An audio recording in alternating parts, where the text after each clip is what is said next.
చాలా రోజుల నుండి వీళ్ళు ఆశపడినట్లు ఈరోజు ఈ నూతన ప్రార్థనా మందిరాన్ని ఈ రోజున ప్రతిష్ఠించుకోవడానికి కృప చూపించారు. రాబోయే రోజులు ఈ మందిరాన్ని జరుగుతున్న పరిచర్యని, సేవకుల్ని, సంఘస్థుల్ని ఆశీర్వదించారు.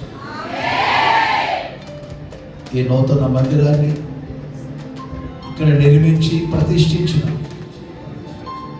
ఈ ఉద్దేశాలన్నింటినీ నెరవేర్చుకోవాలి.